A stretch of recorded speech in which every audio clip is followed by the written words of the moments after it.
მოგესალმებით, ისევ დაგიბრუნდით, ცნობის მოყვარეთა პოდკასტის მეორე ეპიზოდით. გამარჯობა.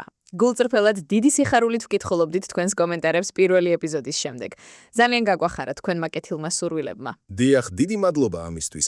ეს ადასტურებს, რომ ნაბიჯ-ნაბიჯ ერთობლივი მონდომებით მართლაც შევქმნით ჩვენს საერთო სივრცეს. და ისევ შეგახსენებთ, თუ გაქვთ თემა, რომელზეც გინდათ ვისაუბროთ, ან შეკითხვა, რომელიც დიდი ხანია ვინმესთვის გინდოდათ დაგესვათ, დაგვიტოვეთ კომენტარებში.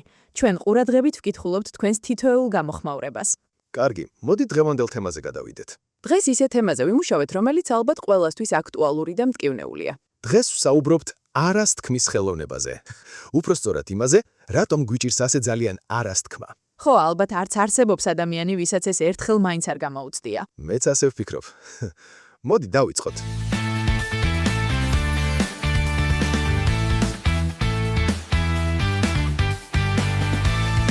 მოდი პირდაპირ ასეთი სიტუაციით დავიწყოთ.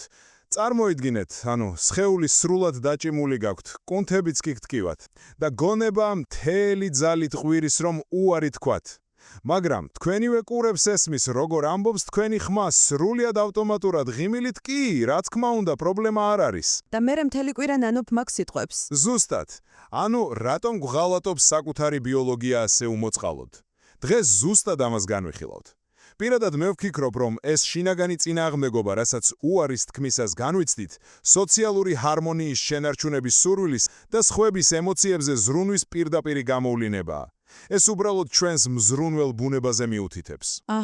როდესაც კოლეგას ან მეგობარს უარს ვეუბნები და ვხედავ მის სახეზე იმედგაცრუებას, მეც მტკივა. ჩემი აზრით ეს დანაშაულის გრძნობა სხვების მიმართ პასუხისმგებლობის ბუნებრივი და ჯანსაღი გამოვლინებაა. ეს უბრალოდ ნიშნავს, რომ არ ვართ გულგრილები. თუ ყოველწვრილმანზე მხოლოდ საკუთარ კომფორტზე ვიფიქრებთ, საზოგადოება უბრალოდ დაიშლება. მესმის შენი არგუმენტი, მაგრამ მოდი დავაკვირდეთ, რა ხდება რეალურად ჩვენს ნერვულ სისტემაში, როცა ვინმე თხოვნით მოგომართავს და ჩვენ უარის თქმა გვენდა, მაგრამ ვერ ვბედავთ. და რა ხდება? ეგ არ არის ემპათია. როცა შენ მოულოდნელად გაყენებენ არჩევანის წინაშე, შენი ამიგდალა, ტვინისის ნაწილი, რომელიც საფრთხეებს აანალიზებს, სოციალურ უარყოფას აღიქვამს როგორც ფიზიკურ საფრთხეს. ევოლუციურად ჯგუფიდან გარიყვა პირდაპირ სიკვდილს ნიშნავდა ძველ დროში. ამიტომ შენი ტვინი მაშინვე გამოყოფს კორტიზოლს, სტრესის ჰორმონს, რაც ფაქტობრივად თიშავს პრეფრონტალურ ქერქს. ზუსტად იმ ლოგიკურ ნაწილს, რომელმაც ძალიან კარგად იცის, რომ შენ არც დრო გაქვს და არც რესურსი მაგ საქმის გასაკეთებლად. შენ ამბობ, კის, არა იმიტომ, რომ რეალურად ზრუნავ მაგ ადამიანზე, არამედ ეს არის წმინდა წყლის რეფლექსი, რომ ყისიერი საფრთხე, სხვისი უკმაყოფილება გაანეიტრალო. კარგი მექანიზმი გასაგებია და ვაღიარებ ძალიან ლოგიკურად ჟღერს ეგ ბიოლოგიური ახსნა. მაგრამ დაფიქრდი იმაზე, რომ საზოგადოება სწორედ ამ დათმობებზე დგას. მოდი პირდაპირ თქვათ. მუდმივად საკუთარი საზღვრების მტკიცება და არასძახილი ხომ წარმოუდგენელ ენერგიას წაიღებს.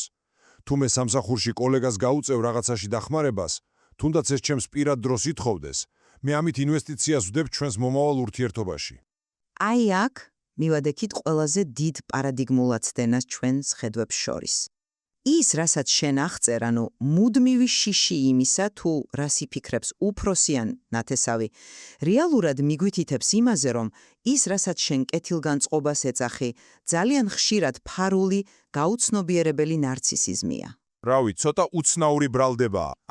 როცა ძალიან დაღლილი ვარ, მაგრამ მეგობარს მაინც ვეხმარები, ამას იმიტომ ვაკეთებ, რომ ნარცისი ვარ, ეგ როგორ უნდა გავიგოთ საერთოდ. ეს არ არის ის კლასიკური ნარცისიზმი, რასაც ტელევიზორში უყურებთ. ეს არის სხვების აღქმის კონტროლის მცდელობა. შენ არ ეხმარები მეგობარს მხოლოდ იმიტომ, რომ მას სჭირდება დახმარება. შენ ეხმარები იმიტომ, რომ არ გინდა იგრძნო ის დისკომფორტი, რაც მის იმედგაცრუებას მოჰყვება. შენ ცდილობ გააკონტროლო მისი ემოციები, რომ შენზე იფიქროს როგორც ძალიან კარგ ადამიანზე. როცა შენი ნების საწინააღმდეგოდ თანხმდები, შიგნით გაუცნობიერებელი ბრაზი და წყენა გიგროვდება. შენ იწყებთ პიკრს, როგორ ხვდებიან, რომ გადავიღალე. თავად როგორ არ აქვთ ნამუსი. ხო, ეგ განცდა ალბათ ყველას ქონია. ზუსტად. ჩვენ ვიწყებთ მოლოდინების აგებას, რომ სხვები ჩვენს აზრებს წაიკითხავენ. ეს კი პირდაპირ მიდის პასივურ აგრესიულ ქცევამდე. ვიწყებთ დაგვიანებას, დანაპირების ცუდად შესრულებას, რაღაც ფარულ საყვედურებს, საზღურების არ ქონა ურთიერთობას კი არ კრავს, როგორც შენ თქვი. პირიქით, შიგნიდან შლის მას. ანუ შენ ამბობ, რომ საზღვარი იცავს ურთიერთობას. კი. მკაფიო საზღურების გავლება რეალურად ერთადერთი გზაა ურთიერთობის დაშლისგან გადასარჩენად. სხვებმა ზუსტად იციან რას ელოდონ შენგან და შენც აღარ ხარ გაბრაზებული მათზე. რავი, ვაღიარებ ეგ კუთხე ნამდვილად გაშორებს იმ რომანტიკულ წარმოდგენებს, რაც ემპათიაზე გვაქვს. მაგრამ მოდი თეორიიდან ისევ მიწაზე დავეშვათ და ის ბიოლოგიური მექანიზმი გავიხსენოთ, რომელიც შენ თავად ახსენე წეღან. კორტიზოლზე რასაც ვამბობდი. შენ თქვი, რომ ამიგდალა ითვიშება და რეფლექსურად ვამბობთ კის. კარგი, დაუშვათ, ჩემმა ტვინმა ახლა გააცნობიერა ეს ყველაფერი. არ მინდა ფარული ნარცისი ვიყო, მინდა ვიყო გულწველი და არ მინდა დავაგროვო ბრაზი. მაგრამ რეალურ პრაქტიკაში რა ხდება? აი, რეკავს ტელეფონი. შენი მეგობარი მოულოდნელად გთხოვს ფულის სესხებას, ან კოლეგა გთხოვს მისი საქმის გაკეთებას. ამ დროს ჰორმონები უკვე სისხლშია, ხო? კი. ხო და როგორ უნდა შეცვალო ეგ რეფლექსი? მე ეჭვება მარტო გააზრება საკმარისი იყოს, როცა ბიოლოგია პირდაპირ შენს წინააღმდეგ მუშაობს. მარტო გააზრება არ კმარა. არსებობს კონკრეტული ნეიროქცევითი ტექნიკები და ყველაზე ქმედითი იარაღი, რაც მაგ მომენტში გაქვს, არის ტაქტიკური პაუზა. როცა ტვინში კორტიზოლი გამოიყოფა, შენს ლოგიკურ ცენტრს წამები სჭირდება, რომ საფრთხის არარსებობა გადაამოწმოს. ამიტომ, როცა მოულოდნელად გთხოვენ რამეს, შენი მიზანია დროის მოგება. შეგიძლია უბრალოდ თქვა, მოდი ჩემს კალენდარს შევხედამ და მოგვიანებით გეტყვი პასუხს. ან ახლა ვერ გიპასუხებ, საღამოს შეგეხმიანები. ეს მარტივი ფრაზა აკეთებს სასწაულს. ის შენს პრეფრონტალურ ქერქს, ანუ რაციონალურ ტვინს, აძლევს სასიცოცხლოდ მნიშვნელოვან დროს, რომ სიტუაცია აწონ-დაწონოს. შენ გამოგყავს შენი თავი იმ ეგრეთ წოდებული საფრთხის ზონიდან. კი ბატონო, პაუზა ავირე და დრო მოვიგე. რაციონალურმა ტვინმაც გაიღვიძა და მიხვდა, რომ ეს საქმე არ უნდა გავაკეთო. მაგრამ ხომ დგება მომენტი, როცა საღამოს მაინც უნდა დაურეკო და უარი უთხრა და აი აქ იწყება ნამდვილი ჯოჯოხეთი. იმიტომ რომ ხშირად ვიწყებს ომე გძელ ბოდიშებს, 1000 გვარი დეტალური მიზეზის მოგონებას, ვცდილობთ გავამართლოთ ჩვენი უარი, რომ როგორმე, რბილად გამოვიდეთ მდგომარეობიდან. მერე ის მეორე ადამიანი თავაზობს ალტერნატივებს და საბოლოოდ მაინც თანხმდები. ანუ პაუზამ შედეგი მაინც ვერ გამოიღო. იცი რატომ? იმიტომ რომ მაგ დროს მაქსიმალურად არ ღვევ კომუნიკაციის მთავარ წესს. ფსიქოლოგიაში ამას ეძახიან JADE მოდელის თავიდან არიდებას. ინგლისური აბრევიატურაა ალბათ, ხო? Justify, argue, defend, explain. ანუ გამართლება, კამათი, თავდაცვა, ახსნა. როცა შენ იწყებ ზედმეტ ახსნა განმარტებას და ბოდიშებს შენ ფაქტობრივად თანამოსაუბრეს პირდაპირ ეუბნები, ჩემი არა არ არის მყარი. მოდი ვივაჭროთ. და манипуляტორიც მაშინვე ხედავს ამ სივრცეს. რა თქმა უნდა, ამის საპირისპიროდ მუშაობს გატეხილი ფირფიტის ტექნიკა. შენ ამბობ მოკლე მკაფიო უარს სრულყოფილი ახსნის გარეშე. მაგალითად, მოწმე ჩემი გრაფიკი და ამ კვირაში დამატებით საქმეს ვერ ავიღებ მორჩა.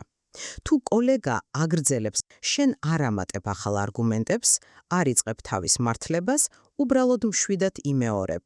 მესმის რომ რთულ მდგომარეობაში ხარ, მაგრამ ამ კვირაში ნამდვილად ვერ დაგეხმარები. მესმის ლოგიკა, მაგრამ მოდი გულწრფელები ვიყოთ. ეგ ძალიან რობოტულად და რაღაცნაირად ცივად ჟღერს. იმიტომ რომ თუ კი ახლო მეგობარი მთხოვს რამეს და მე ასე გატეხილი ფირფიტასავით ერთი და იგივე ვაბრახუნე ყოველგვარი ემოციის გარეშე, ეს ხომ უკვე აგრესია გამოდის.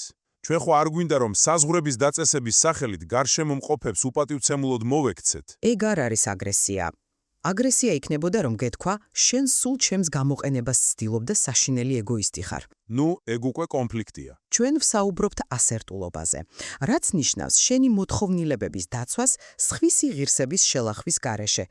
და თუ გატეხილი ფირფიტა ზედმეტად მშრალი გეჩვენება ახლო ურთიერთობებისთვის, აქ შემოდის ძალიან ძლიერი ინსტრუმენტი, მე შეტყობინებები.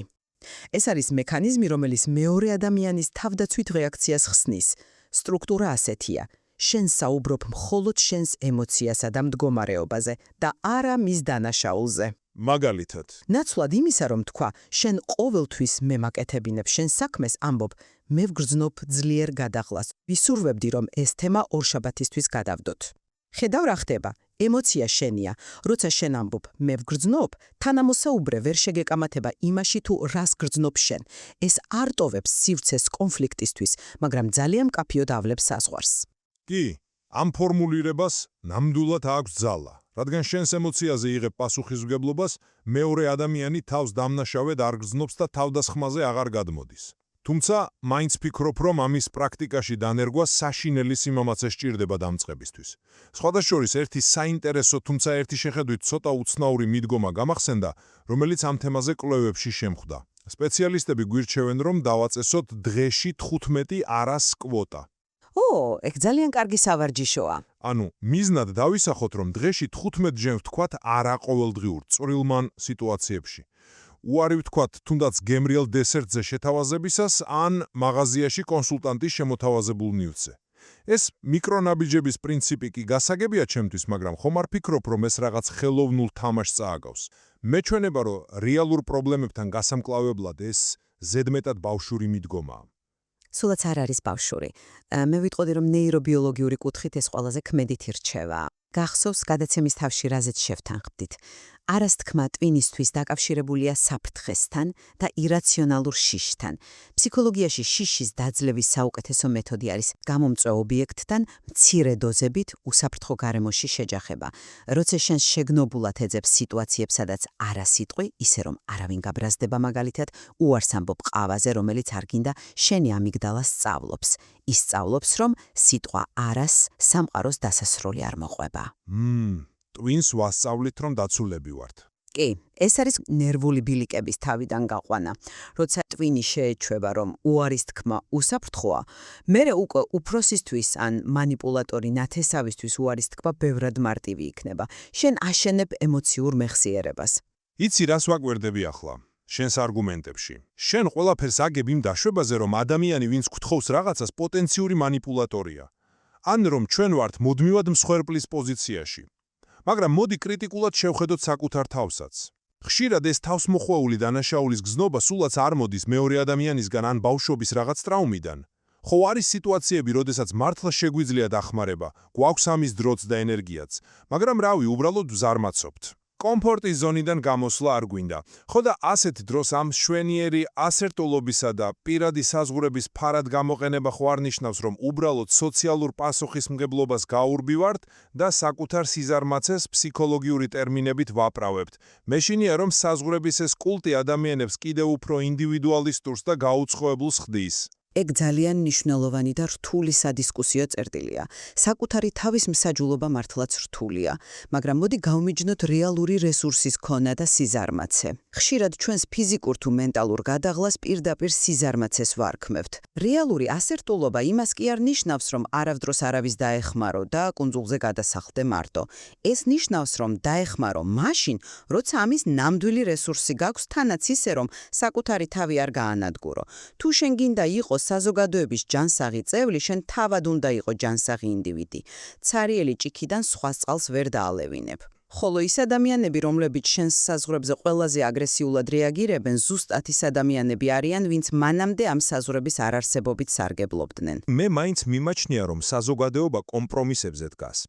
ყველა ჯანსაღი ურთიერთობა მოითხოვს გარკვეულ დათმობას და ზოგჯერ ეს დათმობა სრულიად არაკომფორტულია. ჭეშმარიტი თანაგრძნობა სწორედ მაშინ ვლინდება, როცა სხვისთვის აკეთებ რაღაცას, რაც შენთვის მოუხერხებელია. ამიტომ ბოლომდე ვერ გავიზიარებ იმ იდეას, რომ ყოველი გადაბიჯება საკუთარ კომფორტზე ტრაუმული რეფლექსია ან ფარული ნარცისიზმი. კი, ადამიანური კავშირები ბევრად უფრო რთულია, ვიდრე ერთი თეორია. ვფიქრობ, თითოეულმა ჩვენგანმა უნდა იპოვოს ის ოქროს შუალედი სოციალურ პასუხისმგებლობასა და საკუთარი თავის დაცვას შორის. ჩვენ დღეს არ ვცდილობთ დავადგინოთ, რომელი მიდგომაა ერთადერთი სწორი. მთავარია ეს დისკუსია დაგვეხმაროს საკუთარი ქცევის მექანიზმების გააზრებაში. ნამდვილად.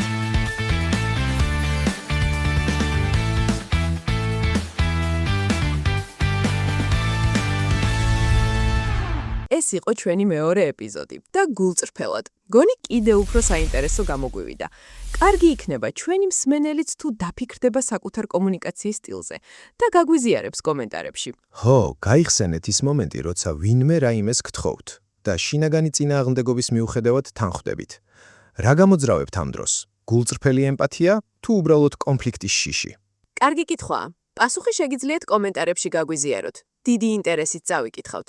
გამოიყენეთ ის ტაქტიკური პაუზა, რომელზეც დღეს ვისაუბრეთ.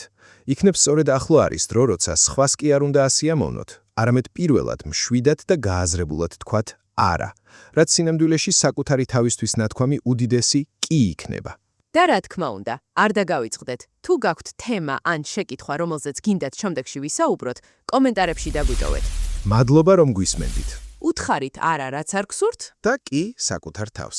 შევხვდებით მომდევნო ეპიზოდში.